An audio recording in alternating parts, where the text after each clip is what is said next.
guess the first item on the agenda is welcome. And let me try to incorporate into that just some logistical issues from the last meeting. At the end of the last meeting, we were going to try to put together a written resolution that tried to capture what was discussed at that meeting in terms of asking for estimates and public reaction to the wraparound service as part of our charge. And we can't vote on, the idea was, get it in writing, bring it back to this committee, have the committee look at it in writing and vote on it. And we are going to have to do that at the next meeting because there wasn't enough time to get that particular item posted on our public agenda for this meeting because it has to be 7 days in advance, and we just had our last meeting 7 days ago. So both to make sure that we're FOIA compliant and also just because I want to make sure that we have as open a process as possible and everybody has a chance to see everything. We've just put it on the agenda for our meeting a week from today. And we'll get the written version of it to you in the next couple of days. So you've got plenty of time to look at it. But I think you'll see that we did, I hope you'll see that we did a pretty good job trying to crystallize what everybody was in agreement with at the meeting in writing. And same thing with the minutes from our last meeting. They have to be on an agenda for 7 days for us to vote on them. And so we just put those also on the agenda for next week so that they'd be on a written agenda and we'd be, good with all that. So that's just, we're learning as we go along. The FOIA statute's not really, the FOIA statute's a little cumbersome for public bodies that meet on a weekly basis. So we're just trying to keep up with things.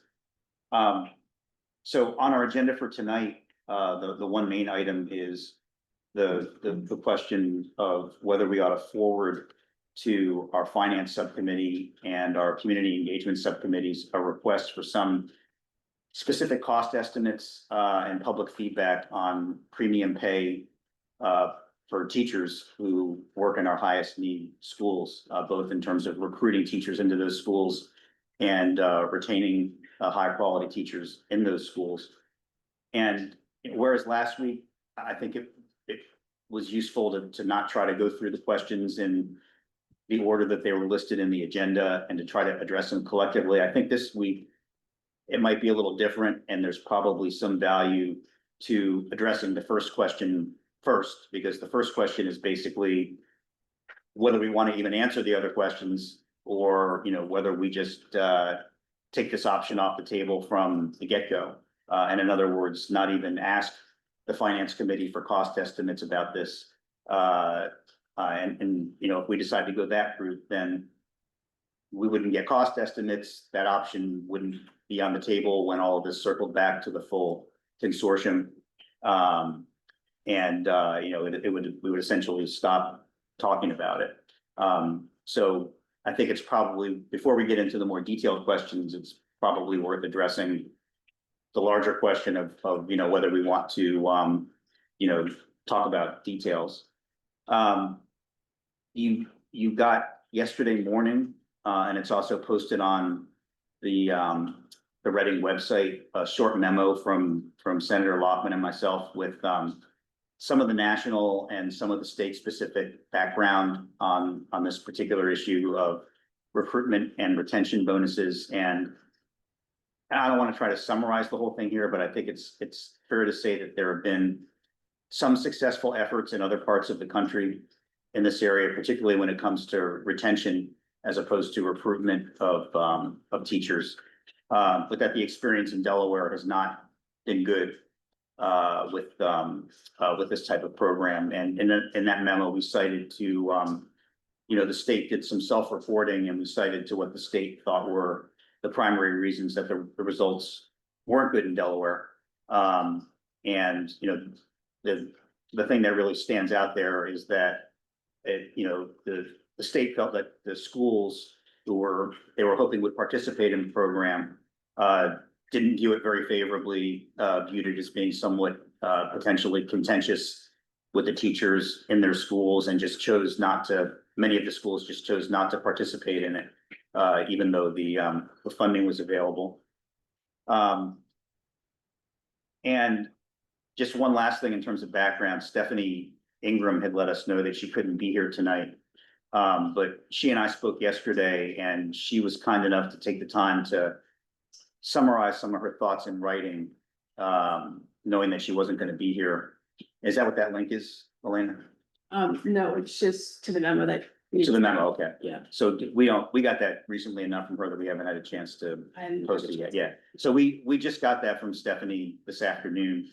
And we'll get it to you, so you have a chance to look at it before we have to vote on something, to actually send or not. I mean, I think it's fair to paraphrase what she sent us as saying that she has some concerns both about how teachers would be evaluated to be eligible for a program like this. And then also the need for that decision to ultimately be made at the school district level, via a conversation between school districts and the teachers who work in the school district. And I think it's also fair to say that her comments suggest that a process to determine who might be eligible for a program like this shouldn't rely in major part on standardized student assessments. I think that, again, what she wrote is much better said than what I just said, and I encourage you to read it when we send it out. But I think that's, for purposes of our discussion tonight, that's a fair way to paraphrase it. So, Matt, can I add one more sort of a background bullet Yeah. before I go? Just similarly to what you said, but I don't know if folks know that Representative Chicoche and I presented to the state board last week as sort of a process update on how everything is going generally with the redistricting project. It was a pretty brief presentation, but we did have an opportunity for sort of open Q&A, and they received all of the materials that were approved at our last meeting, including our, high level big ideas for this discretionary committee to hone in on. And there were not very many questions asked, but they tended to be in the big idea space. And one of the points that was made was for us to be very, to really consider the history of premium pay in Delaware. So this is not my personal statement. I'm actually quite agnostic and really would leave that to people with administrative and educator experience. But the state board's position was really think hard about Delaware's previous experience with premium pay. So I just wanted to note that that was part of a public discussion we had with the state board as well, just for our consideration. thank you. And that is an important note. Mm-hmm. So for purposes of, discussing, I mean, I have my own thoughts, which I'm happy to share, but I'm happy to either throw them out there as a starting point or kind of open it up for other folks who might have initial thoughts. So I have a couple of thoughts, Matt. We went down this route about in 2014, 2016-ish. Colonial got a $7 million 5-year leadership grant through the federal government where we were to try to improve teacher leadership and learning. And one of the components of that was incentivized pay for teachers. And that was a non-starter for DSEA, CEA, and NEA at the time. They did not want anything that differentiated teachers in any way, shape, or form in the pay realm. Very similar to what you were saying related to the evaluation system, the fairness, the equity, and the balance. It was a long uphill slog to even get them to agree to a stipend for people who volunteered to be part of going above and beyond to utilize student data to try to impact student performance kind of thing. So it's definitely, it was a challenge to even get where we were. Or where we are now, which the funds ran out of the grant, so we don't have it anymore. So they knew there was a life cycle to it. The only other 2 points I would just like to make is the factor that I think gets left out of this is you can incentivize pay all you want.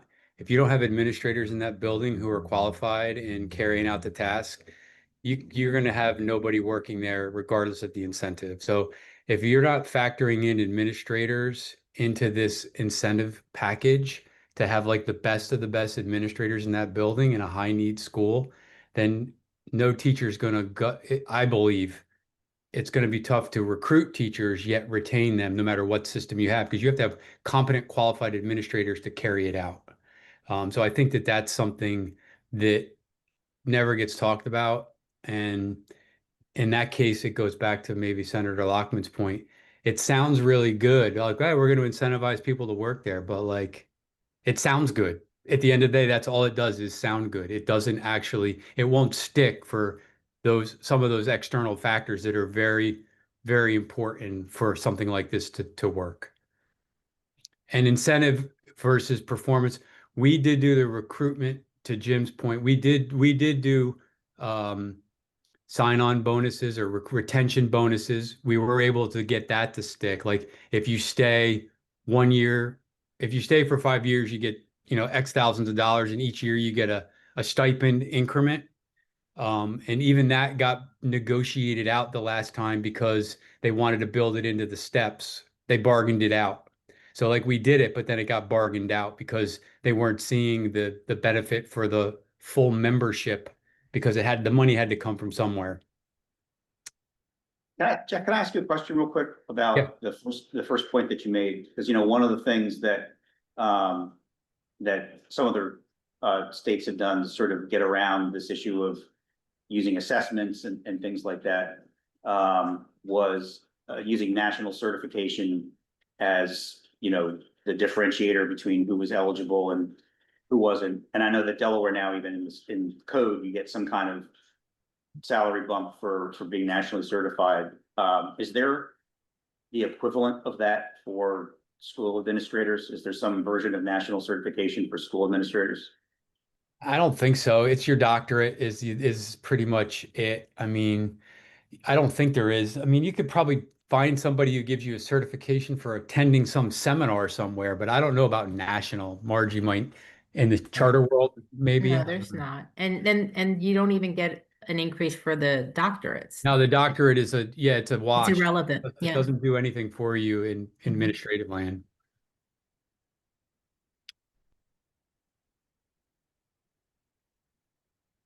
So I mean, I'm going to say I'm a little bit, I mean, I'm ambivalent to it because I've lived it and seen it. But if, you're going to have somebody study it, the findings you're going to have to tackle a couple of mountains that are pretty difficult to tackle on top of what you're already trying to tackle. So I'm not, I mean, I can go either way, but my heart is telling me that if you're going to drop something to create space to get other work to get done, this is one to strongly consider because it's done right now. Is it working in Christina now? Are people staying and going to Christina now? Are their schools fully staffed with people working hard? I mean, if they're not, then I think the answer is right in front of our face. But I just, I don't know. I just think that that's something to consider.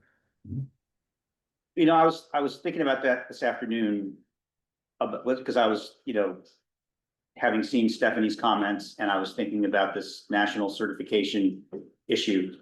And I forget the name of it, the organization that does the national certification, but they have a website where you can they have a directory of every nationally certified teacher, and they're all split up by state and by school district. So you can look up for each school district in the state who are the nationally certified teachers. And so I did that this afternoon for Christina.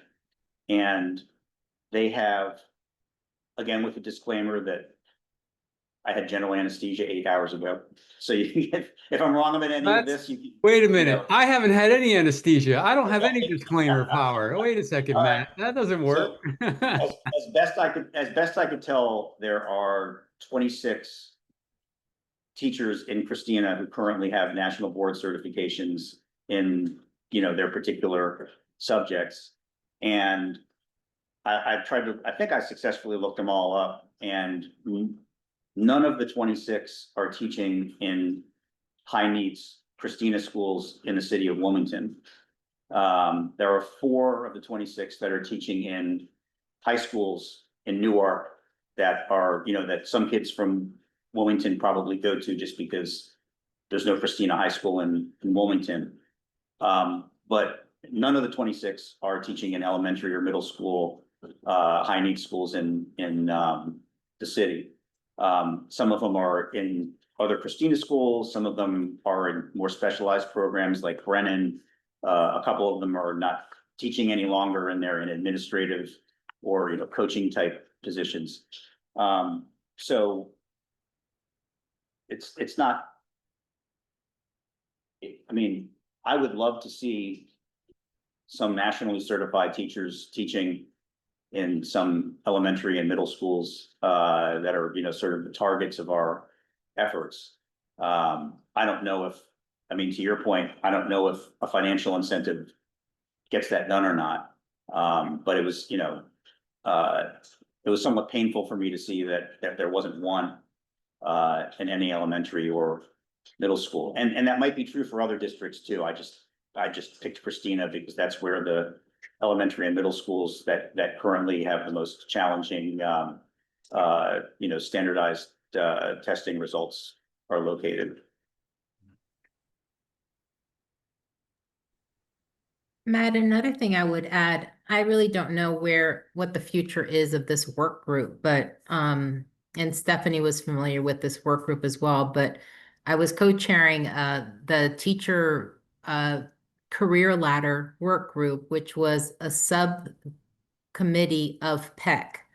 And what we were looking at was creating a career pathway that came with incremental compensation that would allow a teacher to continue to grow in the profession without having to ultimately be an administrator, right? So allowing them to continue to stay in the classroom, working with students, but recognizing their different levels of leadership. So that work group was sort of paused because of the administrative changes that were happening with the governor, with the Secretary of Education, et cetera. And so once Secretary Martin got into place, we did sort of circle back to remind her that this was a work group that was put together and we're ready to move forward when she gives us the green light. We haven't been given the green light yet. So I don't know what's going to happen with that. But to Jeff's point, like there's just a lot to digest in that work group, because for some people, PEC already is going to obviously, increasing the starting salaries is obviously comes with a hefty price tag. Already the districts and the charters have already created an EPR structure to compensate people for extra responsibilities. And so we don't know whether there's going to be a big appetite to create this whole separate structure. I think the appeasing thing to me is that what we're looking to do is to provide funding units for districts and charters to be able to compensate these career ladders. Because right now we sort of have to be creative and create that EPR structure out of our operating budget. We don't get any additional funding for that. So that's one, I think, of the selling points. But so anyway, it's paused. I don't know where it's going, but I think that's an opportunity for us to I think create more opportunities within the teaching profession, but that would be across the board. That would not be, giving more money to people in certain schools based on need. I do agree with the across the board. Mhm. I don't think if we can't do it across the board, I don't think we should do it at all. Mhm. But I think we should do it across the board, if that Mhm. makes any sense. If we could figure out how to Sure. somehow do it across the board, or we might can't start out big, but doing something. I think at the end of the day, when we redistrict and figure things out, we'll be asking people to do a lot more than what they're used to doing now. Um, and we're gonna have to figure out how do we keep them with all the new changes and things that's going on. And money is not going, like you said, Jeff, going to be the only thing. But I think it's kind of like a package thing. Like you got to kind of figure out how you can somehow do them both. and understanding that you're not going to be able to do them big, but something, you know what I mean? Kendra, when you say across the board, I'm not sure 100% no, are you saying basically every teacher in the school would get exactly the same thing? I think you're on mute. Sorry. um, like Ms. Lopez was saying, instead of focusing on giving out incentives, and I think that's what you're saying, focusing on how we should focus on how we can just elevate the ladder across the board. And if we can't do that, then just kind of back up off it. But understanding that that's kind of like a need, a priority. You know, I agree, Kendra. I think that and I'm going to go back to the thing that if you want to improve quality of teachers, you want to incentivize their ability to improve their practice and their growth. Mm-hmm. And just throwing money on the table doesn't guarantee that. And so I think what we've seen recently, some significant success, people going back for their masters, because we have our own, Colonial has a master's program through WillMU that we teach. I teach a class, all our senior level leaders teach a class in the Masters of Ed Leadership program. And those employees are getting taught by a hybrid WillMU Colonial class around ed leadership in the various buckets, that they're not only getting their admin cert, they're getting their masters. So they're increasing on the base and the scale. This is not like a one-time float. Like they're growing their longevity of increased salary options. And these all, we're on like cohort 4 now. And so there's no way all these people can be administrators. They're just becoming really great educators in their role. And so that was a recruitment and that's a retention strategy, because once they get that, they owe us 3 years. Otherwise, they got to pay us back for our reimbursement side of the course. So like, Right. And I'm in the same boat. And and I'm always transparent. That would be my question. Like, okay, so I'm here. What's going to keep me here? If you guys are going to make these choices, what's going to keep me here and what's going to not keep me from moving on and going somewhere else? We got some of us that's passionate and we ain't going nowhere anyway. right. But that's a very selective few. Correct. I think So, sorry, this is Tika. The other thing to keep in mind is that not necessarily everyone wants to go back to school or earn another master's or necessarily beyond. That still might be phenomenal educators that are going above and beyond. And the other thing is, even as they well, if they went from a bachelor's to master's, I forget what the difference is, but as they add plus credits, there's typically not, in each of the districts it's different, but there's not necessarily a big financial difference between each of the steps versus like Christina, who does have the stipend for the city schools. When I first received it, I think it was like $2,000, either for that 1 year or for 2 years. I can't recall. But anyway, I think it is a little bit more now. And so I think that there are two different things, at how you look at them. But I also believe that when I was part of the negotiation team for that, and as we were discussing the amounts, while you do want to provide additional financial incentives for people that are doing it more than just EPER, I mean, sometimes it's even environmental. And you still want to provide something for those people, but you also don't want to just provide some financial incentive that's going to attract the wrong people, because through that, there were conversations that I had with certain colleagues that said, I'm only coming here so I can get this extra amount, and then I'm retired or I'm moving on to here. And so people that sort of look at it as a money grab versus people that have already been here doing above and beyond, now just getting more fairly compensated for what they've already been pouring in. Great. Hey, Tika, can I ask you a question? What, do you hear people talk about the incentive motivating them how many are in the way that it's intended? Like we want to get the best and the brightest. We want to reward you for being there. Is that a vibe or a feeling that's like live and it happens, you feel it, or is it just like, oh, it just comes in the paycheck and nobody even considers it? I'm just curious if there's like, if it has any stickiness with the staff and does it resonate? Because I don't know. I'm not been in that world. I think when we got it before, it was dispersed in like two different stipends, like through that school year. And so it was a nice little like kind of extra cushion that you got. Mhm. Um, my personal belief is that you build from within because I believe that those are already the people there that are there for the right reasons. Mhm. You'll attract some others, but I think that's really what the heart of this is really building up what you already have versus like not a sign on bonus like a corporation would Yeah, do yeah. to Okay. get people. Thanks, Tika. I appreciate that. So just in terms of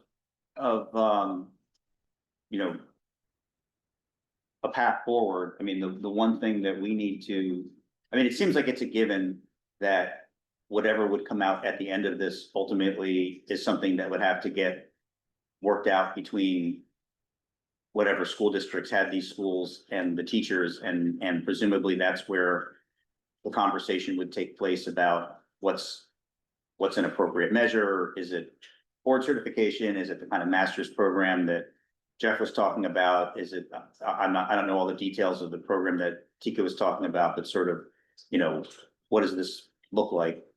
So I think the issue for us is, you know, is it still worth talking about in terms of figuring out sort of the scope of what something like that might cost to, keep it on the list for what comes back to the full consortium to talk about. And, I mean, I'll give you my 60-second opinion. I think it's worth keeping on the list for now, as opposed to just, ruling it out and not talking about it anymore. Just because of the fact that I think that we need to find ways of getting our best qualified teachers into some of these schools to a greater degree than they are now. And there are some states, not Delaware, but there are some states that have had some success, particularly with retaining high quality teachers in high need schools with incentives. So, I think it's worth continuing to talk about, trying to figure out, some cost estimates for different scenarios and, understanding that, ultimately, we're gonna have to, leave the details of a final product to the participating schools, school districts, because otherwise it'll just be 2013, 14 all over again, and there'll be a program that nobody wants to use. So I'll throw that out there as my opinion, that it's worth kind of working through these other questions and having numbers to look at. But I'm one person, so if other folks think that we should put it to the side and focus on other things, that's also an option. What about something in between? Because I mean, listening to the comments and, Jeff's point, and I'm reading Jim's comments, like it's true. We've seen the research that pay is not usually the reason people leave the profession, right? It's about the leadership. It's about the work environment. Um, so as opposed to focusing on this extra pay for working in certain schools, instead being able to give that district additional funding for like culture and climate, because it's the bells and whistles, it's the extra stuff that you add in that can really make a difference. So, and that's something that, sort of everybody feels, because not just the teachers, it's everybody from the kitchen to the facilities, it's everybody. It's everybody holistically buying into the mission of the school and having some additional funding to be able to do some of those special things. Whether it's like, I know Jeff gives out a lot of swag, right? Is like, so, whether it's having, raffles every month or Yeah. having certain, team bonding, building events and going off site together, like those things cost money and those are luxuries that we can't afford. But when you're trying to build a new culture in some of these schools, that's what they need is at the leadership level, that person needs to be able to have some funding to do those extra things. That's where I would like to see the money spent. So, Margie, that's actually what I was getting ready to bring up is about our infinity spaces that Red Clay has, and Jeff might be able to speak to Colonial also has infinity spaces. And Yep. I think like I actually presented a couple years ago on a conference about introducing it in more districts throughout the state. And we in Red Clay, we've utilized it as a retention and a recruitment tool. And I think or at least from my opinion, we've done more on the recruitment, but I would like to see, and I think that that's where some of that comes into with the retaining. So when I first joined the Infinity Fellows, we were sent to, some of us went to Philadelphia for the BMAC conference. Some of us went to Texas for the Courageous Conversations. And then over the years, and it was a partnership through Rodell as well, that helped finance some of it. And so over the years, there's been some of the funding cuts, but that to me, and even talking with other educators, one of which I actually see joining as a member of the public, it has been really helpful in supporting each other. We have in Red Clay, and I think Colonial does it the same way. We have two groups. We have a non-BIPOC group, and then we have a BIPOC group, and then we also meet together and we really work on having courageous conversations with each other, understanding culture and climate initiatives, approaches to students, and that goes through the grade band. So from the early years all the way up through high school. So I would agree that definitely, those are the elements that retain and recruit. That's what people want to be a part of. Those are the people they're engaged in that development and personal growth. One thing I would say, Matt, to your point, if it's going to stay on the table, and I think this is a little bit to what Margie was talking about, we in Colonial, right before the pandemic hit, we saw the staffing crisis looming. We knew it was coming. And so, as a traditional school district, we had an HR office, and HR did everything from hiring to manning the mentoring programs, you name it. They did everything related to staff. Right before the pandemic hit, we knew that we were going to need somebody who their dedicated job was recruitment, retention, and talent development. So we collapsed the director position and repurposed it as the director of talent development. So this person's sole job is to lead recruitment and retention efforts across the district. So she has a lead teacher who they go to job fairs, they do the employee surveys, they do exit interviews, they do stay interviews. They're constantly working and talking to employees about why they want to work here or why they don't want to work here. And then they're giving that feedback to me our leadership group, so we can make informed decisions at a larger level that affect the culture of the building. And so this person, while they're an their HR space is where they live, they're also in health and wellness for our staff. They manage our school-based health teams, and they're working on keeping our staff healthy. They're helping them find financial resources. So it takes a person and it takes money in order to fund that position. We made a conscious decision to repurpose a director of operations to this in 2015, 16. Well, I'm sorry, when I started in 2020, we switched it because we knew this was going to be a problem. And she's paid dividends. Like we we lost like we lost hardly anybody this year. Like it's finally it's paying off, but that's the investment. That's the Tika's talking about. It's an investment in self. It's not popular. It's not going to sell books. It's not going to be like a big incentive thing. It's about the employees. And when you can do that, that's when people will stick around through thick and thin. They're not in it for the paycheck. And they want to make a difference in a place where they feel valued. So making them feel valued is what gets them to be there and want to be there. So I think that that's, to me, if you're going to keep this on the table and it shifts in that direction, that'll be the magic in a Wilmington district, I believe, because their potential is there.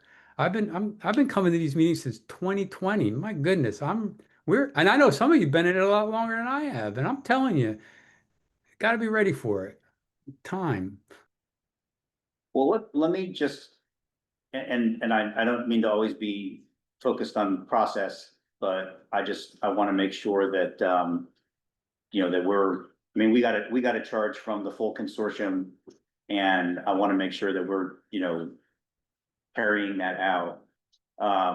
So our last meeting, and what you just mentioned isn't one of the things that we were asked to look at. Having said that, our last meeting, which is scheduled for September 30th, we had purposefully left open to talk about things that we might not have gotten to at the other meetings for which there are specific questions scheduled. So I think that, what you're describing is something, I mean, we weren't asked to look at it, but I think as long as we, give adequate public notice that it's something that we, in the course of our discussions think is important to talk about, it's fine for us to put that on our agenda for that meeting and add it to the list of things that we were assigned. The one thing though, that I think is important is that, I mean, what you just described is very helpful because it is concrete and it's specific and it's something that, we can talk about, ask for a dollar figure for, or have some rational basis for putting a value on it, for getting community feedback about it. So I think that is important in terms of, like, I don't think that I don't think that it would be helpful or productive for us to just say, in addition to all these other things, we just think that that these schools should get a lot of money to do some other stuff. I think it's important that people have some sense of generally what that would be, what the purpose is, the cost, et cetera. I think that would always be important, but even more so in the current environment where I think that people at large and legislators are very sensitive to the issue of school spending. So I'm being long-winded about this, but I think what will be helpful is if, in the next couple of weeks, we could get a short list. And I think the program that you just described, should be one of those things on the list because you're an actual superintendent and you've got something that you think has worked. But I think we ought to put together a short list and kind of do what we've done with everything else of, take a look at other places where it might be working, have a conversation here about what, we might want to have the finance committee look at, and then just have it kind of go through the same process. So that's my long rambling suggestion, is that we use our last scheduled meeting to talk about those types of issues, but we try to use the interim time to try to come up with a discrete number of specifics.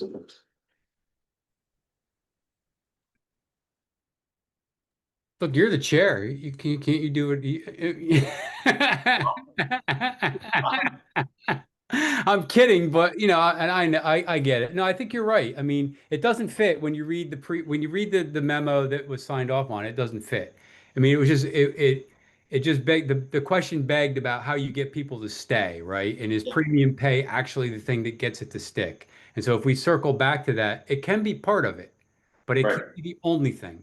It can't, and it can't be viewed as like magically going to change everything. I think if people understand there's more to it, I think it'll have a better likelihood of survival. But without giving these other things voice, it's going to do the same thing it did in 2013, 14 that you talked about. Yeah. maybe that's a shorter winded, long version of what I was saying before, like trying to say, like, I think that it sits in a spot, but it's got to sit connected to a lot of other things that have to be contemplated. Well, I'll use my chairman's prerogative and say that we'll talk about that on September 20th, regardless of what we do tonight with with sending along the premium pay issue to the finance committee. It sounds like those are things that are worth talking about, on their own. But just for tonight's purposes, I mean, we have other questions to talk about, but they're all sort of moot if we want to, if we just don't think this is worth sending along at all. So I think it would be helpful to get some sense from folks about whether it's worth even looking at these other questions. And like I said, I think so, but I'm one person. I was gonna say, Kendra put in the chat, we have 4 different pay scales in Newcastle County right now. For educator pay. Oh, I thought it was even more than that. It might be this. I could say and fact check me, but Yeah, there's Newcastle County. It's like multiple. It's multiples as. Yeah. Matt, I might be off, but yes. Matt, when you say questions, do you mean the 5 questions on the memo, 1 being the first one, and then 2, 3, 4, 5 being the ones? I was looking at the old, the draft memo, the comprehensive one. I want to make sure I'm looking at the right set of questions. Yeah, they should semi-match up, but yeah, They do. I mean, They're close. They're B, C, and D are irrelevant if the answer to A is no. Or if the answer to A is we don't want to even get, we don't even want to get sort of cost estimates for what this might look like. And if we decide we do want, and we also, the other thing that would happen is we'd have this community engagement committee and they would put this issue out there and try to get, broader public feedback. So B, C, and D all, we would send that stuff along to the finance subcommittee if we thought it was worth still thinking about. I don't know if this is maybe a topic for that last meeting that you were talking about, but another wonder I have that was part of our Christina MOU, in addition to the teacher stipends, is each teacher also got a certain amount of money that they could spend in their classroom. That teachers often bought extra notebooks for kids or different manipulatives and stuff like that. So I don't know if that's something we may want to also think about on that other meeting. Sure. I mean, flipping back to that, I would just, to the extent that you have thoughts, either what you just talked about or what Jeff talked about, I would just encourage you to send them to me and Tika over the next 2 weeks. And, hopefully it's a manageable number and we can, and I think Nick, didn't the state just, yeah, put something like that in the budget? money in the budget for it. I think it's just one-time money. Yeah. Don't hold me to that, but I think there is one-time money. It should be coming, I want to say in October, based on the latest I heard from the Department of Education. But it should go to exactly what And it has doesn't it have to be like for a particular thing? I think it's subject geared towards literacy, yeah. But it would be curriculum supports or different materials that the classroom teacher could choose to help meet the needs for class. Yeah, All of which I think is good because it's not like it's just coming out of left field. There's, there's already some interest in the state in that area. Yeah, and I know that teachers appreciate it too, because what it usually was used for was stuff that people were purchasing out of their own pockets. So it sort of was like an additional to that, $2,000 incentive. The only thing that sometimes became a challenge with it was some of the state vendors. But other than that, I know it's something that was definitely utilized. What do other folks think about whether we ought to, send something along on the premium pay issue to the finance folks? Hey, Matt, is there any you made a point earlier, point about how people are scrutinizing how money is being utilized in public education. I mean, I'm not saying the timing of this isn't great, but the timing of this is not really great that we're going to be asking for more money for people who already just got more money on top of more money that, you know, the districts and the tax stuff. Like, I don't know, does it have like a kind of a third rail feel to it? Like this is like I don't know I don't know how you cross that divide when you get to the end of the finish line and you've costed it out and it's X amount of money and it's staggering, say, and people are looking at what the districts are already doing to them with their Right. tax dollars and the legislators did to them or county was however insert whoever how much traction is it going to retain the traction that we would hope that it would in light of the current and potentially longer term environment here of the public funding for education. I don't know, but it struck me when you said that, like, it's going to be time you have to look at everything through that lens now because of uh, not that people didn't before, but the intensity of it and the I don't say the microscope, but the focus on where money is going to be high over the next several years. I'm 1000% agree.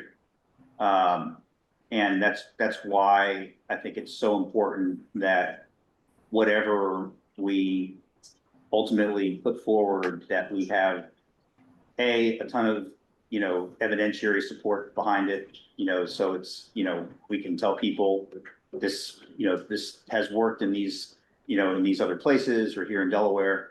And also once this process is over, we're going to need to look at, we have all these different options that are, that we're looking at, and some of them are definitely more expensive than others. And we may need to make some practical choices about, what, what it's reasonable to, what it's reasonable to expect, the General Assembly to fund.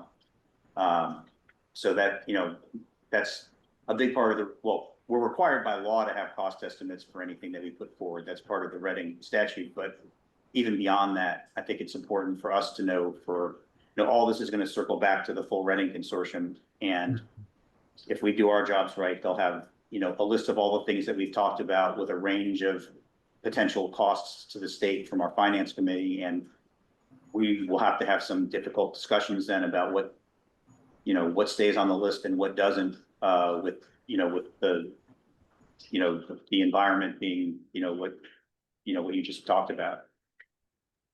Matt, I have a process question, and I guess because I served on the when we did the independent assessment, and so in my mind I was kind of looking at it the same way, where we were talking about different units or different things that schools had, and you could increase right here, but you'd have to decrease here, and then we had that across like 3 different models.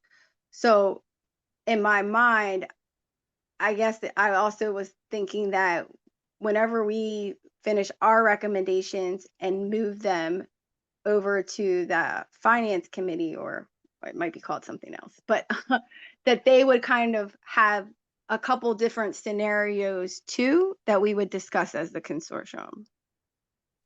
Yeah, no, I think that's the plan, and that's what we did last week, really, with the wraparound services was, we said, here are some parameters for what we, think these programs ought to look like in terms of use certified teachers, how many hours before and after school, that kind of thing. But then we gave them, I think what ultimately turns out to be 8 different scenarios that we wanted them to cost out, that mostly involved, is this going to be just elementary school, or is it going to be middle school and high school? Is it gonna be just high need schools in the city of Wilmington, or would it also include high need schools outside the city of Wilmington?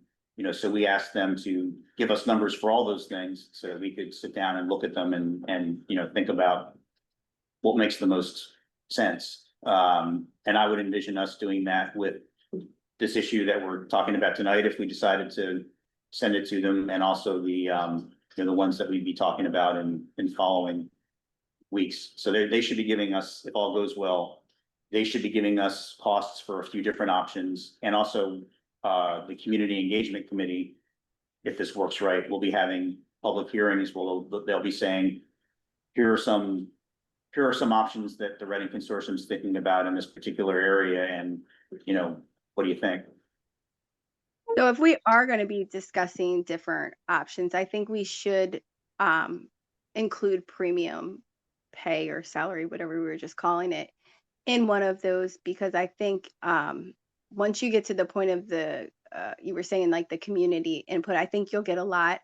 And I think that you would have a very hard time keeping any of the Christina folks if that was no longer an option, given the precedents that they already have. And just from different conversations in the community right now, there's a lot of people concerned, like, oh, I don't want to be part of this district. I don't want to be forced over there. I don't want to go here.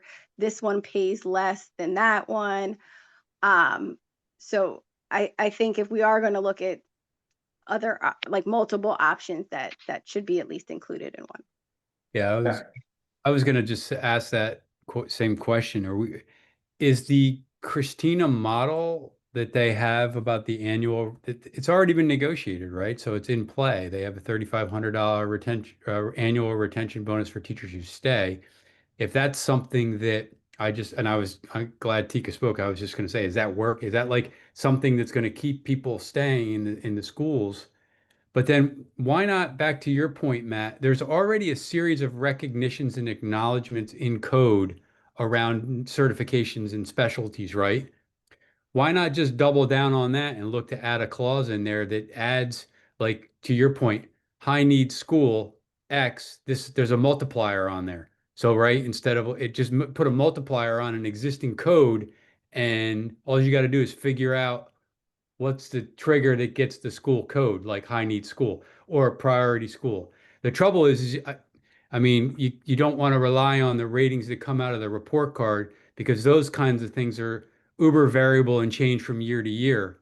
Like, Yeah. the ratings change year to year, the demographics don't. So like, if you're going to base it off of poverty, you're gonna you need to, but if you tied it to that, then you already have an existing framework. You're just putting a multiplier on something to incentivize that person with the national board certification to go to another school because, oh, look, I'm going to get a double down on whatever. And it's the state side or the state share, you know, or whatever it is, because that's what you can control on code. Keep the premium pay, but then already enhance what's already in place, and you already have a tested population. You could just run the model off of whatever's in the schools that are there now and kind of see what it would look like. I don't know. I mean, sitting here today, you know, reserving the right to change my mind when I learn more and I'm lucid.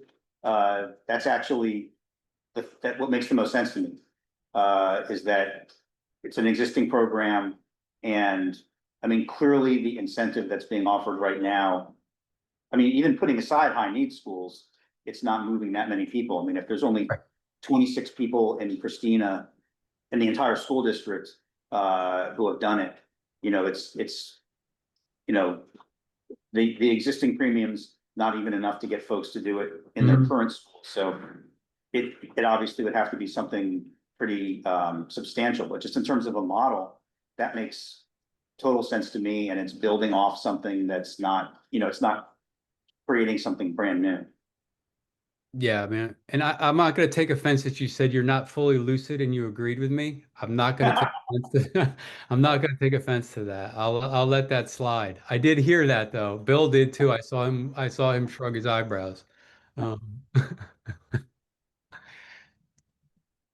Well, that kind of falls into, I mean, in terms of the agenda, that actually matches up pretty well with, I think the last item which was like, what's the prerequisite for, you know, what should we use as the prerequisite for being eligible for one of these, one of these bonuses. So, you know, if we wanted to really narrow down the finance committee's work and the community engagement committee's work, we could just, you know, we could sort of just tell them, we want you to do estimates based on national board certification being the trigger for who's eligible for this. I mean, again, that makes sense to me, but it may not to others. And that would really, the only other questions that would leave us in terms of asking them to do their work would be, which schools are we talking about? And what is the actual order of magnitude of the bonus? And on the first question, my suggestion would be that we use exactly the same process that we did for last week. Is, you know, the state identifies 31 high need schools throughout the state by some, you know, by a formula that they have that has 4 different, you know, factors that it considers, and 28 of those are northern Newcastle County. And, you know, what we decided to do last week in terms of figuring out which schools was, you know, give us estimates for, you know, kindergarten to 3, you know, versus including middle school and high school. And then also give us estimates for if we just did this in the city of Wilmington versus if we did it in all 28 northern Newcastle County high needs schools, some of which do not have feeder patterns that include the city of Wilmington. Most of them do, but not all of them. So we asked for that, and some of them are charters. I think 8 of them are charters, and I could be getting my numbers wrong. I think 8 are charters and 20 aren't. I also think if we're going to consider there's going to be a requirement for them to be nationally board certified, then we should also be considering the cost that they'll have to incur for that. Yeah. You want to say something, Bill? Just if you're ready for any public comment. Yeah, I think we'll do what we did last week, Yeah, and, you know, jump in. and folks have been chiming in from the public anyway, and that seems to be working fine. So I'll start off the discussion with calling it premium pay is bad. It's appropriate pay for the job that the teachers are doing. It's not premium. And I go back to being deeply involved in Race to the Top and working with district and being on the Title I PAC council and being vice chair there. And that's what we heard from teachers back then. I checked back in with them now who stayed in the high need schools. They're saying, just pay us for a portion of the hours we put in. You know, 7.5 hours is ridiculous. You know, we're putting in 8, 9, 10, 12 hours to meet the needs of these kids. And I think for me, that's a much better approach than to say, okay, normal pay is 7.5 hours. If you're working with high needs kids, at least go to 8. You know, bump it from 1440 to 1550 a year hours. And on top of that, provide some extra continuing education days to get the specialized training for trauma, for poverty kids, you know, so that they have that training. And as I mentioned, maybe once they have that training, you give them a little bit of a stipend for that specific training. But, you know, premium sounded bad, felt bad back then. It sounds bad, it feels bad now. I think we just want it to be appropriate for at least part of the effort they're putting in. And this is not a lot different from what we talked about with special education, that special educations on average put in more hours per day than teachers who aren't special education teachers, yet they're never compensated for it. We've talked about going to maybe 8 hours, or it's sort of almost 11 months, but it's not. But just using that mechanism to at least say, we understand kids with high needs take more time, you know. So, you know, if you're willing to put it in, it doesn't say teacher has to, but if you're willing to put that time in, we're gonna bump you up to a, you know, 8-hour day on average. So just another way to think about it. And it's what I always hear from teachers. And of course, they always say, it's not the money primarily. It's the working conditions, it's the resources, it's allowing me to be successful is what they want. And money doesn't do that, but knowing that you're at least recognized that you're putting in the extra hours goes a long way, particularly for attention. So just a thought. Yeah, it's an interesting approach, Bill. I like that's interesting. That's a good way to flip the narrative around the topic from a positive perspective. That's interesting. Matt, I'm going to push back just a little bit on one thing, just to push back just for the sake of it. Not necessarily saying it's a great idea or the way to go, but the Reading Consortium was talking about the city of Wilmington. If we pick 31 high need schools across the state, we're diluting the effort of what I feel like if we're going to focus on the city of if we're focusing on the city of Wilmington, let's call it what it is and say we're going to talk about the city of Wilmington schools, period. And I don't know whether they're charter or public. Like I'm just throwing out there, like that's where the struggle, that's what the focus is right now. If we start talking about high need schools, they're everywhere. There are other mechanisms for high need schools to get support through TSI, CSI, and other things through the state. I would just say that someone might want to and again, this is a really tough conversation to have with the legislators down in Sussex County when you're asking about money for this program and you're going to kind of like, you have to balance that. But like this conversation was around children and families from the city of Wilmington, period, in my mind. And so if we're going to do that, it should go all into that, period, full stop. And then what those schools look like, every school that's in the city of Wilmington, like the Wilmington Learning Collab now, you got those schools, they're housed there, the families serve them, and you're restructuring around that. And if you keep it that way, then that should be the focus. Whatever's determined to be the Wilmington schools in the redistricting, that I don't know, and I don't have any skin in that game because I don't have any schools in the district in the city. So like I'm cutting Eisenberg's nose off. I'm cutting Castle Hills, Newcastle Elementary. They serve Riverside. They serve the East Side, but we're talking about the city of Wilmington students so just throwing out a different perspective that I don't think will get a lot of traction, but I think it's something that should be talked about. No, I definitely think it's worth talking about. And, one of the, I saw Haley just put in the chat that one of the options we're sort of doing this alongside the Yeah, redistricting issue. understood. But, the part of the reason, from my perspective at least, that we asked for both, we asked for how much would this be for just Wilmington? How much would this be for, all northern Newcastle County, high need schools is a couple. I mean, technically our statutory mandate is northern Newcastle County. You're right. Most of the discussion has been city of Wilmington, but, if you go and look at the statute, it says Wilmington It's and both northern. the city of Wilmington and northern. Yeah, yeah. But I guess I was also to your earlier point about, the need to ultimately have legislative support for whatever we put out.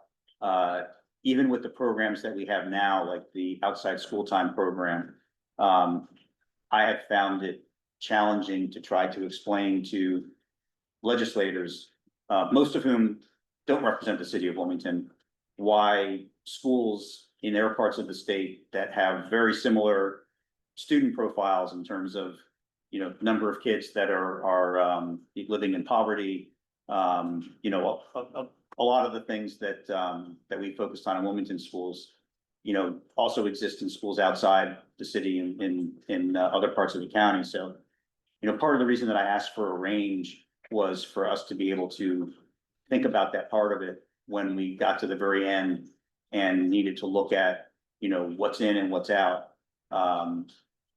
So that's why I thought, at least last week, that it was worth sort of seeing the costs for both.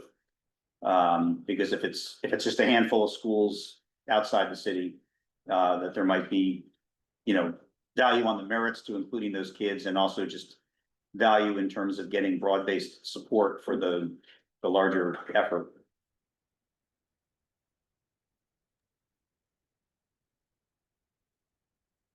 But having said all that, it's up to us I mean, we can ask the finance committee to only give us, cost estimates for this, for the schools that are in the city.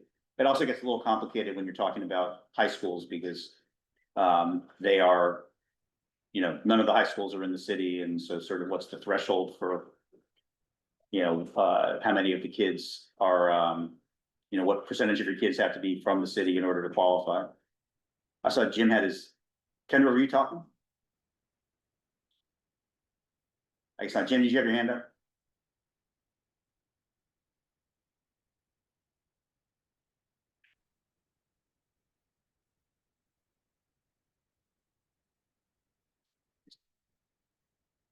Jim, is Jim on? Yeah.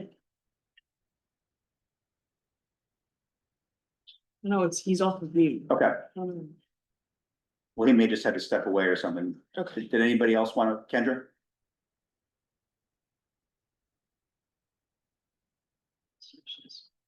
If you're talking to us, we can't hear you.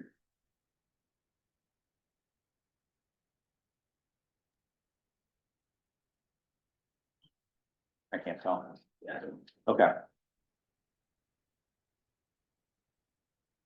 Well, let me, again, um, on the issue that Jeff brought up about the national certification, just for, in the interest of maybe trying to get some closure on that question.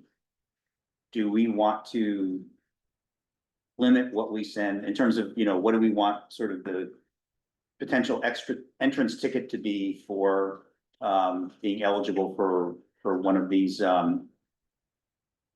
and I want to use the word bonus because then Bill will look sideways at me. Whatever word we use in place of bonus, do we want to ask the finance committee and the community engagement committee to confine it to national board certification, and that's, you know, that's what they would base it around?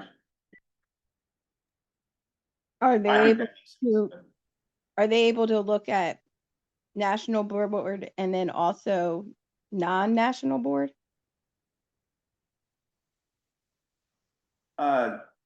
They could, or we could, you know, we could, just tell them that we're gonna defer that question. We could decide to sort of defer that question and, you know, require that, you know, that the district, I mean, I do think it is important that there has to be some quality measure associated with getting the retention bonus. So whether that's national board certification or some other type of evaluation or the master's degree program that Jeff was talking about earlier. I mean, I think it's important that there be some, you have to need to do something or have something in order to be eligible for the retention bonus. But we can, you know, we don't need to, we could either not decide that now, and ask the finance committee to, you know. I would, yeah, because I don't know necessarily how I feel about that because I think there's a lot of talented people that would exclude. And I would almost prefer like a qualifier, like maybe years of service or something. But yeah. If I could jump in, looking at the data, it's when you do extra training in trauma and supporting kids in poverty, high needs kids, that's your best bang for your buck. And that's really, I think, what we want these teachers to do is have all the skills, all the tools to be able to do this. Does National Board give that to them? Only a very small slice of that work is about that. Mhm. So are we paying for the right thing? To Bill's point, that work group I was referring to, the teacher career ladder work group, that's one of the things that we were looking at is the micro credentialing, is looking at like, so when a teacher's dual certified in general ed and special ed, there's no additional compensation, although their jobs are very different. And so to Bill's point, these other certifications for a school like mine where we're dual language immersion, I want to be able to pay a premium for dual certification and ESL. But if it's not tied to a degree, you don't get compensated for that. So that is one of the things that the work group was looking at. Well, let me make a suggestion, which is that, you know, as with last week, we're gonna have to go back, try to reduce this to writing, and then bring it back to this group to, you know, look at and be comfortable with and sign off on. My suggestion would be that we ask the finance subcommittee to give us a range of potential costs for some of the suggestions that have come up here. Because some of them are gonna be more expensive than others, because there are gonna be, you know, if it's based on, you know, you've served X number of years, therefore you're qualified for a bonus, that's gonna be a much larger group of teachers than some of the other options that we've talked about. So there is a cost element to, you know, where either where we decide to go or where districts decide to go, because like we were saying at the outset, ultimately, this is something that the receiving districts are gonna have comfort with, and that their teachers are gonna have to have comfort with. So my suggestion would be to let us go back and try to list out the 5 or 6 you know, suggestions that people have made about what ought to qualify somebody. And then ask the finance committee to give us numbers. And, you know, they'll have to make some, you know, some educated estimates about, you know, looking down the road, how many teachers might realistically qualify for each one. And then, you know, what the amount of the bonus might be. And then, you know, at that point, it'll kind of be a math problem. One thing, if I could offer, that might attract some of the higher trained, higher qualified teachers, is if you're working in a high need school, take the cap off, allow stacking to go wherever it goes. Because right now in code, there's some training where you go up to 15% over standard, and doesn't matter what you do. So maybe that's an incentive to move people to high need school, is like no cap if you're at a high need school. Allow them to stack whatever qualifications, micro certifications and whatever are valuable. This So might you be said- now something for that other meeting too, but city wage tax was also something that is discussed a lot amongst staff.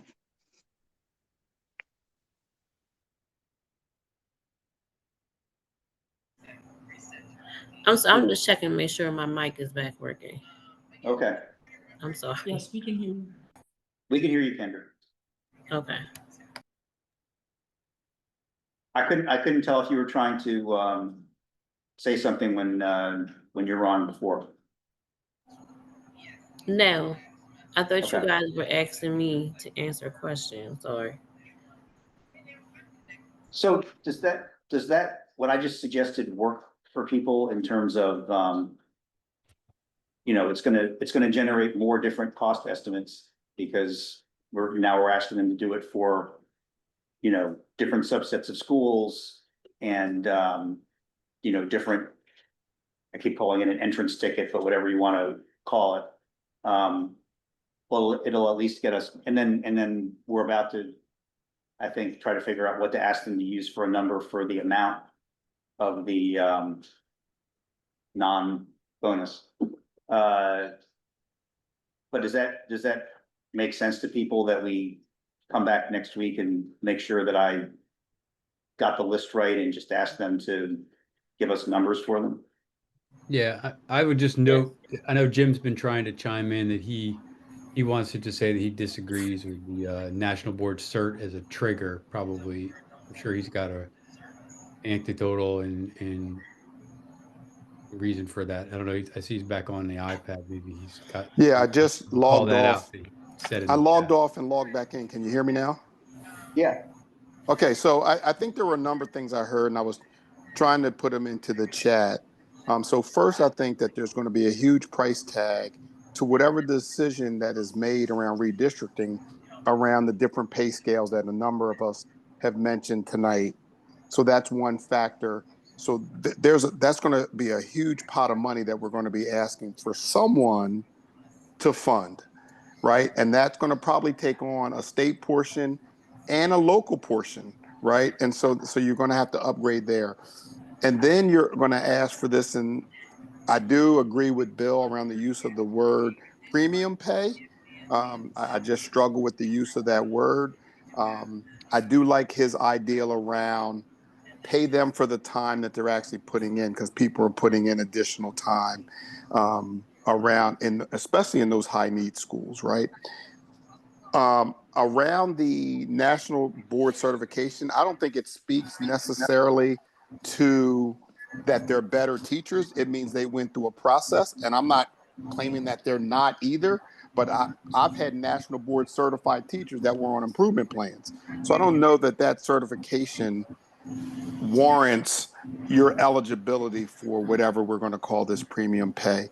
I think we've got to think about what's the price tag for the first thing that we're going to ask, and that's for leveling up of pay regarding whatever decision is going to be made, because that price tag is going to be the biggest price tag, because that's going to mean for the entire district or districts that are having to be leveled up.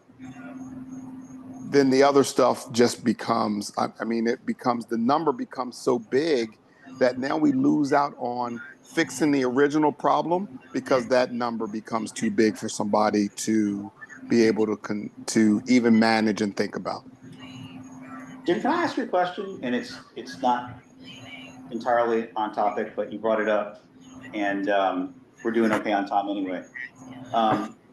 Is it a legal requirement that pay gets leveled up for everybody when there's some sort of consolidation done? Because I've heard lots of people say that as just sort of an assumption, but is it somehow, if you pick two imaginary school districts that get consolidated, or that one takes over part of another one's schools, is it required by law that everyone's pay gets leveled up, or is that just? I don't think it's required by law. I think it becomes, once you go from one collective bargaining agreement to another collective bargaining agreement.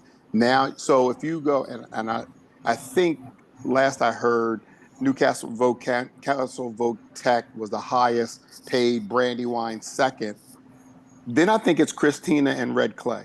So if Red Clay becomes part of Brandywine, you're now saying that we're going to pay the Brandywine portion of teachers under one collective bargaining agreement, and the Red Clay under a different bargaining agreement, a lesser amount of money. Right. So you're saying it's just sort of an inevitable. Correct. It's an inevitability Right. given the way that the collective bargaining works. Correct. Yeah. I agree, because that was my reason of the saying that we have multiple pay scales across at least the northern, just because we do have to pay attention to that, because we're going to have to decide, like, what do we go with, and does that mean that people are somehow getting less, or asking to now, you're making this amount of money, and then now because we made all these changes, now you're forced to make this amount of money, which is lower. So keeping that in mind, because what do we do about that? And is that true just for teachers and other school level professionals, or is it also true for like district level employees? Yeah, it's true for all. Is there the equivalent of collective bargaining for district level folks? It's in the budget act. No, Yeah, we have different scales. Yeah, The scales are everybody has different. their own scale. Each school district Yeah. has their own scale, and they're all Educators, different. nutrition workers, they all have their own scales, every single employee group. Okay, Usually, yeah. got it. Well, I and saw that's also why I brought up city tax too as a possible consideration, because again, part of the Christina MOU, those employees don't have to pay city tax. Whereas like in Red Clay, there's we do get some type of reimbursement back, but it's not the same as what Christina, it's not straight in and out, and it's not quite for the same amount. And I'm not sure what Brandywine does, but I don't know that they get anything. And so again, if I were moving now from Christina to Red Clay, and now my salary would go down, and I'm having to have more city wages come out, like you'll start to feel like you're getting hit all over. We had someone in the public asking if they could speak. I can't quite read the name. Jess?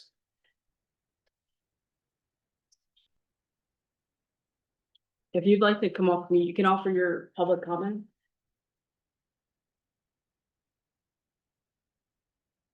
Are they on? Yes.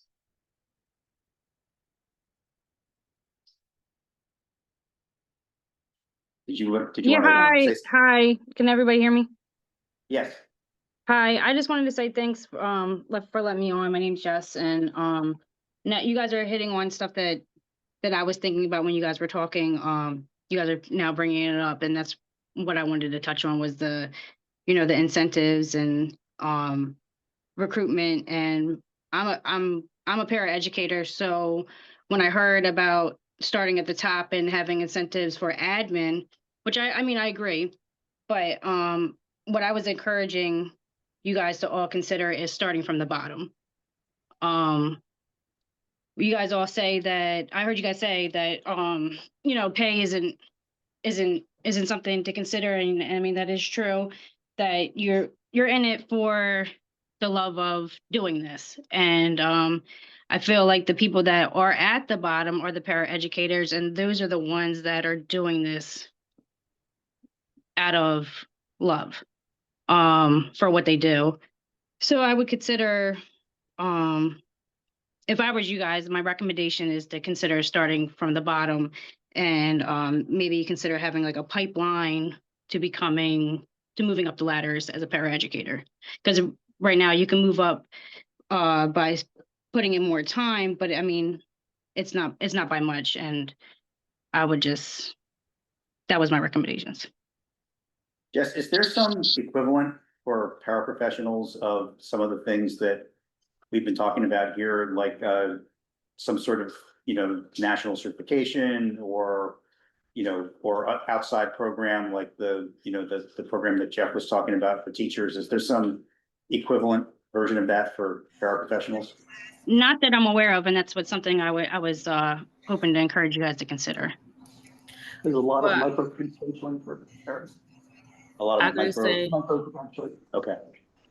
well, Like you I'm could a be, pair, as you know, and I think now there's nothing specific you can do besides after you get your permanent pair, you can be the service pair, the perm pair, unless you go like specifically for special needs. They have like a well, I have a special education inclusion um educator certification, so it allows me to like negotiate when I do go for pay. It allows me to ask, for more money, and allows me to do more things like co-teach and facilitate and do more things. But if if you're not in the circles that we are in, these meetings that we're in, you would never know that. I mean, right. I know that because I was in a meeting, or I was working with somebody that did know that and gave me an opportunity to actually pay for it. But yeah, it should be a thing that is promoted, that is talked about. I mean, we need more special need pairs. So it's like if you already Absolutely. been in the field for a certain amount of time, they will qualify you to take the certification and get that. But I Yeah. mean, but it's an incentive kind of, you got to do a little bit, but it's not hard. It's um, a couple modules and tests and stuff, but it's worth it. Well, and the only Right. one that I know of sometimes pairs get in addition is if they want to be a RBT, a registered behavior technician, which means if they are serving in that role, they're working with some of students that have the most challenging behaviors, which I would also offer. They probably do need additional incentives for that. Yeah. It's And important. if we're talking about high needs, we're talking about high needs school. We're talking about more support, and that's where I'm coming from. Because we're gonna need more support. Yeah, but the state does not support the extra pay for martial credential. This is being done by the LEA. From what I know, 100% on their local fund. Well, just to make sure that we get to it, I think that the paraprofessional issue is another one that we would have to come back to on September 30th.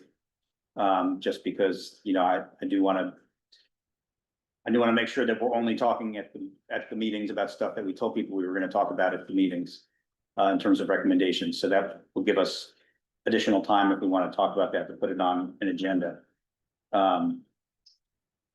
I want to make sure that the last sort of unanswered question that we have on our list, for tonight, is that we get a chance to talk about it, so that I can go back and put together something that's complete in writing for you all to look at, which is just the order of magnitude of, you know, if we did decide to do some sort of pay enhancement, you know, for people who met whatever criterion we, you know, eventually decide is, you know, is one of the right ones, you know, what that ought to be, again, just for the purpose of the finance committee having the ability to give us some sense of what all this stuff might cost.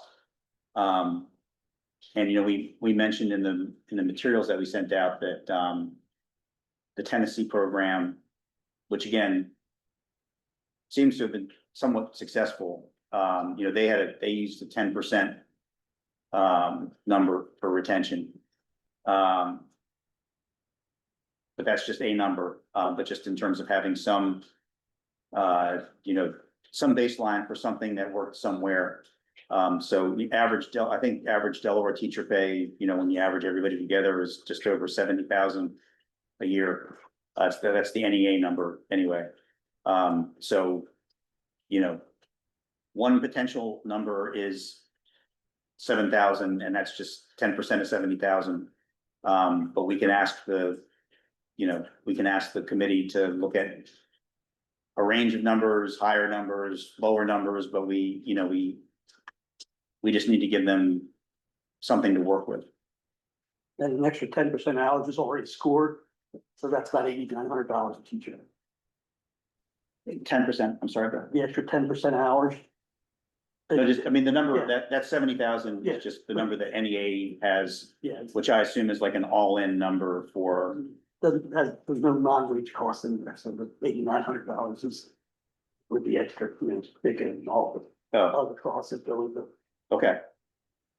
The one Mhm. recommendation I have is that if we base it off of the existing teacher pay scales, to Superintendent Menro's point, do a percentage, it's easier to implement that way, rather than doing a flat dollar amount.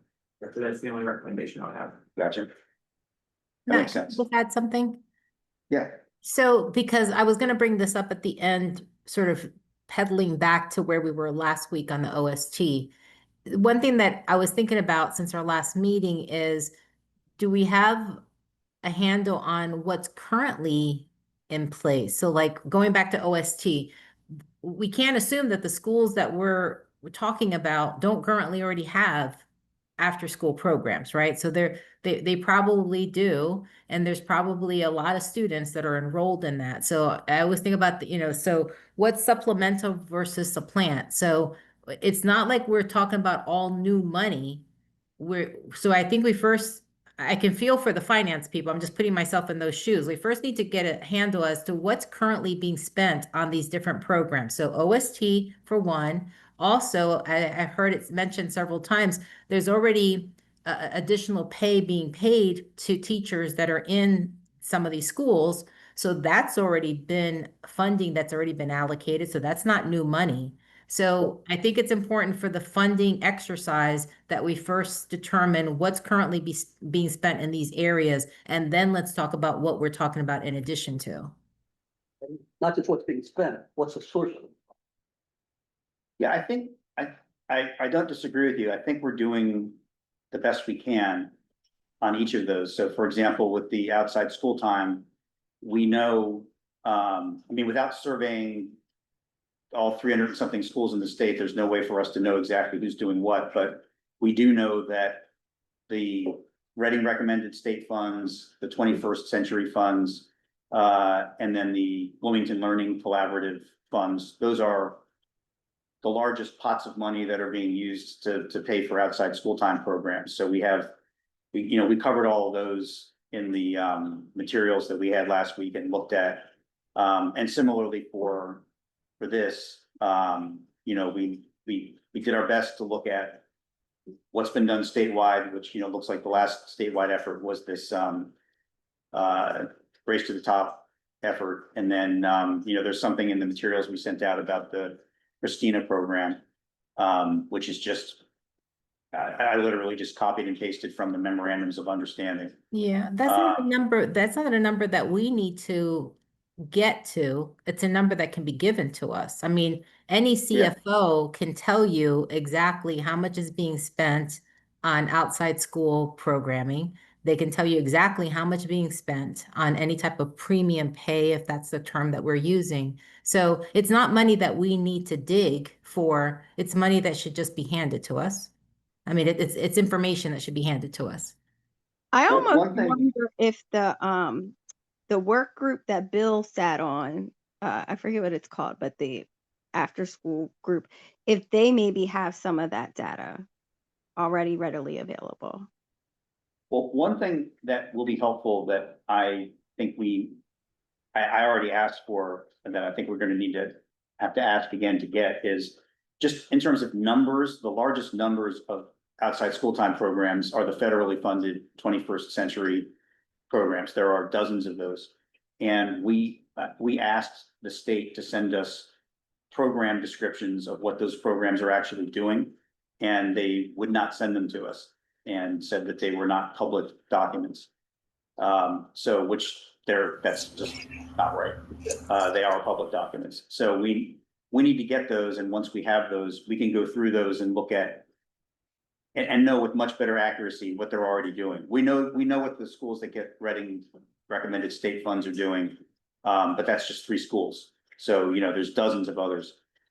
My guess is that very few, if any, of the schools are doing what we recommended, which was certified teachers, a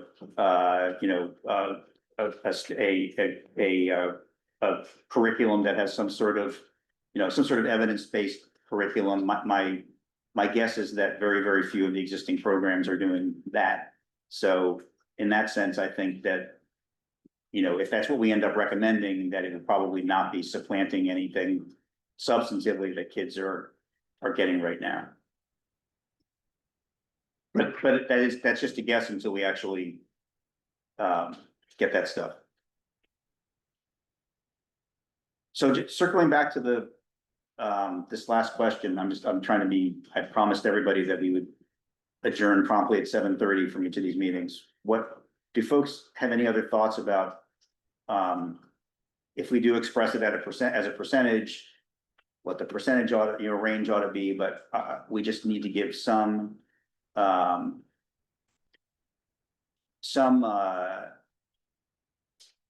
guidance to the finance committee, for them to generate these numbers for us.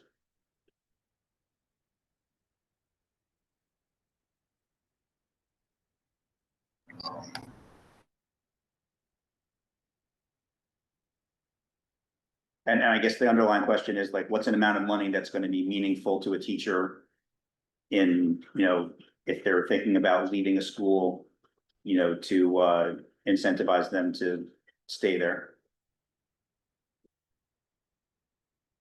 As opposed to just asking. Is that really effective? What's that, Kendra? Is that really effective? I think I'm only asking that because that in my mind and because it's in me. I think if we focus on just making an environment where you want to stay instead of focus on if you do stay. I mean, if you want to leave. I mean, at the end of the day, I think that some people are going to want to leave because they don't like change, and we can't help that because some people are who they are. But I think if we focus, just like when in the classroom, we don't focus on what the child can't do, focus on what they can do, right? So if we focus on making great schools where people want to teach, then we won't have to worry about people leaving so much and incentive them for not leaving, because I mean, what does that do? Because nothing changed. So how long are they to take the incentives and leave next year? You know, because nothing changed from the one to stay. So how effective is that? Is just my only question. Well, I think a number, I disagree with I should say, I agree with your larger point that people want to stay in schools where they like being and where they feel like good things are going on. And I think a number of the things that we have been talking about and are going to be talking about are targeted at that. Like, I think teachers really appreciate being in a school where kids can come early, stay late, get extra help. And, you know, I think that's like a plus for a teacher who's teaching in one of those schools, that the school is supporting kids that way. And I think a number of the other things we're going to be talking about fall into that category too. So I guess with this issue, I mean, in answer to your direct question, does it work? There's definitely some places outside of Delaware that it's worked. So it, you know, I don't think Delaware's unique. So I think it probably can work. But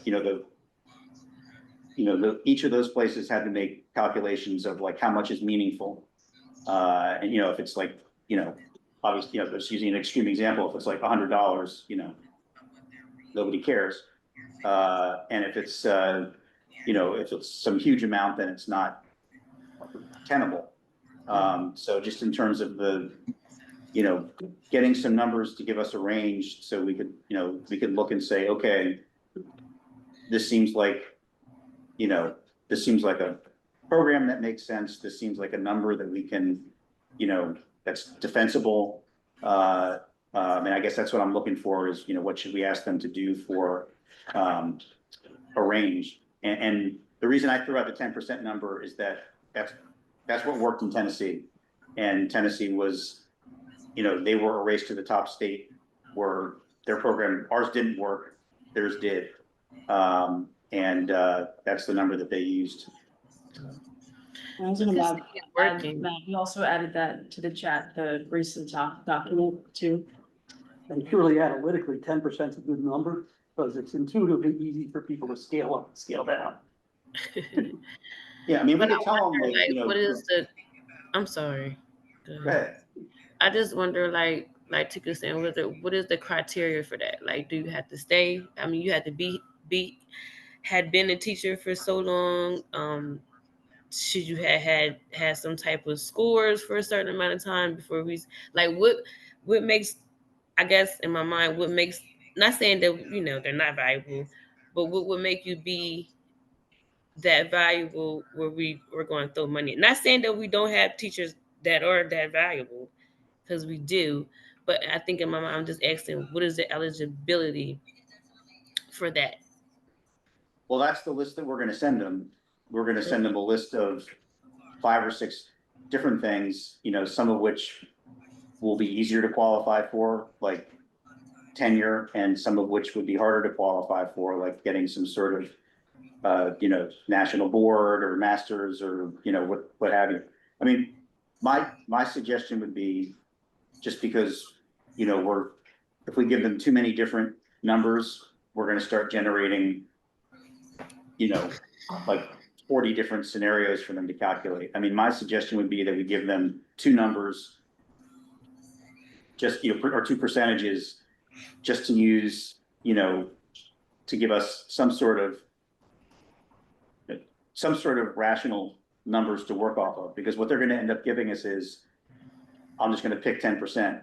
If you have a 10% salary enhancement, and what qualifies for you for that is having a master's degree, and we are doing that in all 28 high needs schools in the city, in suburban, or in northern Newcastle County, that's like one calculation. And they're gonna have to, even what we've just said so far, they're gonna have to do like 30 or 40 of those. Because we're giving them different schools that may be eligible, different, ways that a teacher might become eligible. So my suggestion would be just to kind of giving them a workable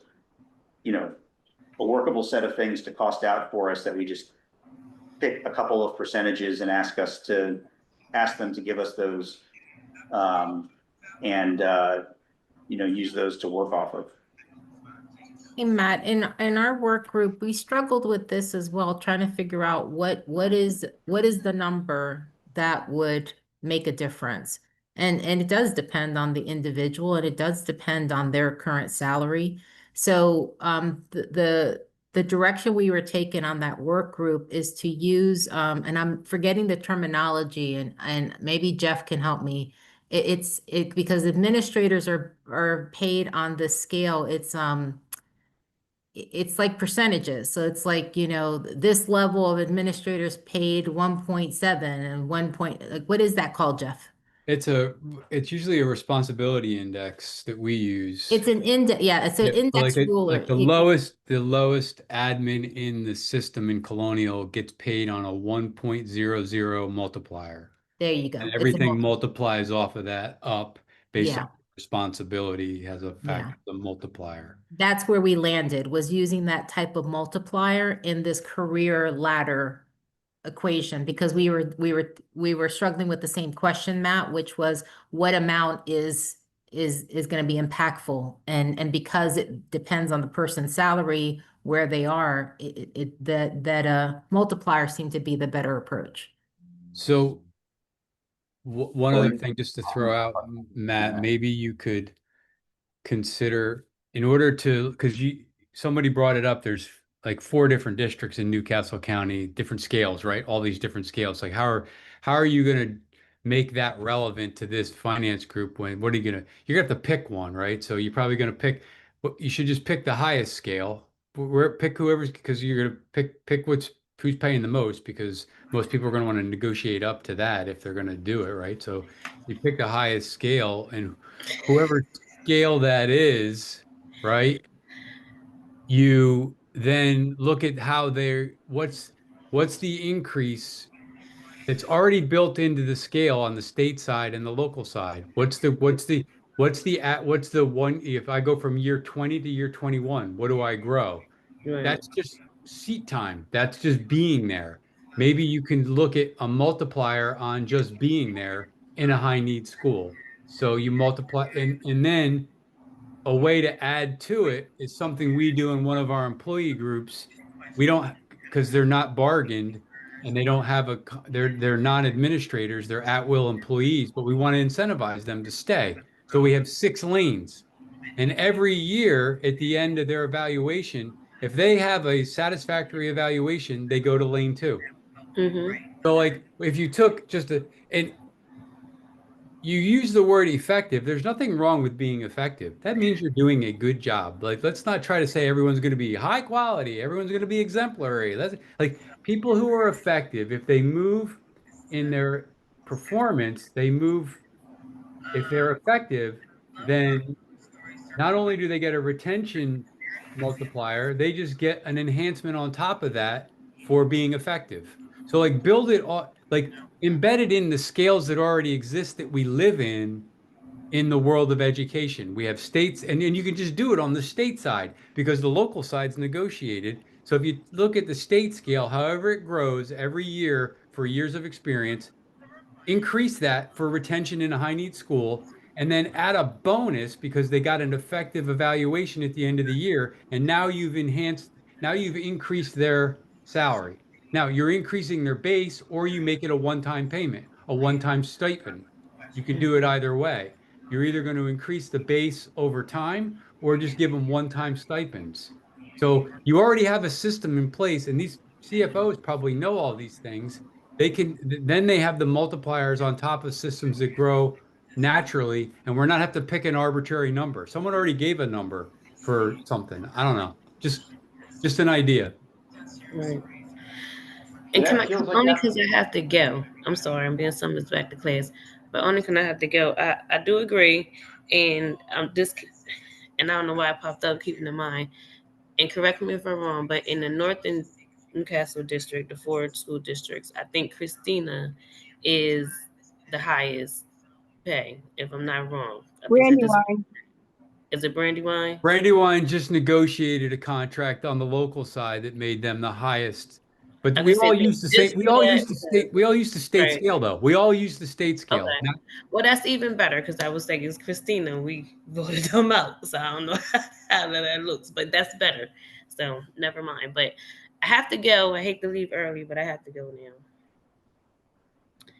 See you later. So Jeff, I think your suggestion would work really well if highly effective is what they decided, you know, out of that whole list of options that we had for what, you know, got somebody eligible. It would work easily for that. I'm not sure how we would ask them to model it if they use something else for qualifying. Like if it's getting a master's that qualifies you. Oh, rather yeah, than- no, it would only, yeah, you're right. It wouldn't, it would be exclusive of all that other stuff, Matt. Yeah. You're correct. Yeah. I'm not, but if you want to get like, if you want to retain, like that's separate, that would be a different, it would be a different bucket. You would have to go a different route with that. But if you want to retain effective educators in high need schools, just do it that way. And then what you were talking about earlier is how do you, and Bill was talking about, how do you increase their capacity to work there? That's got to be a different, that's got to be a different package. Right. That's got to look different, like the micro credentials that Margie was talking about around trauma. You get boom, then you get then you were really talking about DOE and the professional standards board recognizing those courses and credits. And Bill's laughing because that you might as well. I'm going to go fly to the moon and back to help when we get like you have to get somebody to acknowledge and recognize it to be awarded. It's one thing to say it in this room and know it's all well intended, but someone's got to acknowledge it in code. And then even if it's acknowledged in code, someone's got to fight to explain what it means to the interpretation of it. Because that's what we deal with on a regular basis with people in their courses, their degrees, their certifications. And so you're going to have to knock down that barrier as well. But I think if we're, you know, if you're in it for the long haul, then heck, yeah, let's go for it. And there are a couple of comments in the chat. Jess mentioned, my suggestion would be to pick the highest pay scale, the highest scale out of the 4 districts and at least start there. And then Jim added, I like that idea. My only concern is evaluation when those evaluations are calibrated. Good point, Well- Jim. I mean, you and I know about calibration firsthand, you know, doing a lot of different work together when we were back, you know, back in the day doing, you know, the walkthroughs with the building administrators and trying. It takes time, professional development, and work. It's hard. You have to invest in the process, and you can't give up on it, which is common when things get hard and messy. So I would say, yeah, you're right. So I have an alternative suggestion, having just had a chance to, and I'm horrible at math. So if this doesn't make sense, then somebody tell me. In terms of a percentage, I mean, the highly qualified is different because, you know, as Jeff was saying, there's a way to, you know, there's a scale for that. But for things that aren't, I guess we could just pick a percentage and ask them to use that. And then when we get to the point at the end where we're talking about, is that too much or not enough or whatever, if we decide that 20% is the number and not 10%, we ought to be able to just double that number. Or if we decide that 5% is the right number, we ought to be able to have it, but. Why not just use the number they give for national board certification? There's a percentage that they get for that, right? Of the state, isn't that a percentage? That's not a stipend, that's a percentage. It's a percentage, yeah. Yeah, But just then pick I that think- percent, whatever percent that is. I mean, it's a number that's out there. I mean, I don't know. So you get it, so if you're a national certified, I mean, that hasn't, I mean, that's been there. Yeah. And at least in the one district I've looked at, that hasn't been sufficient to cause anybody to either move into a, you know, Christina High Needs Elementary School, or for someone who's currently there to Yeah, invest I So don't I know. guess, I think that's going to be what Tika brought up earlier. It costs money to do it. It's not worth yeah, the juice isn't worth the squeeze because of the process, not necessarily like that. I don't know. I mean, I'm just saying like you have a percent that's there, and why not look at that? What is the percent? I don't even remember. Is it oh, they six? want, okay. Six? So you'd be talking about, so you'd be talking about 6 on top of the existing 6? If you're nationally board certified, yeah, then I would say if you're nationally board certified, That's what I thought you were saying earlier, was that you would get a higher percentage if you were in a high need school than you correct. did. Like I'm because I thought you circled back to like trying to give a percent for this Right, process. So I'm circling back to that, looking for how do you pick a number? And so I just was using that. But if you go back to the original example and you stick with national board certification, you definitely have to increase that percent to okay. sweep in a high need school.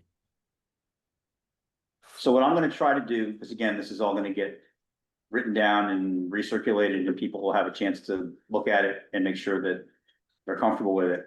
I'm going to I'm gonna put one process for national board certification, which is what Jeff just described.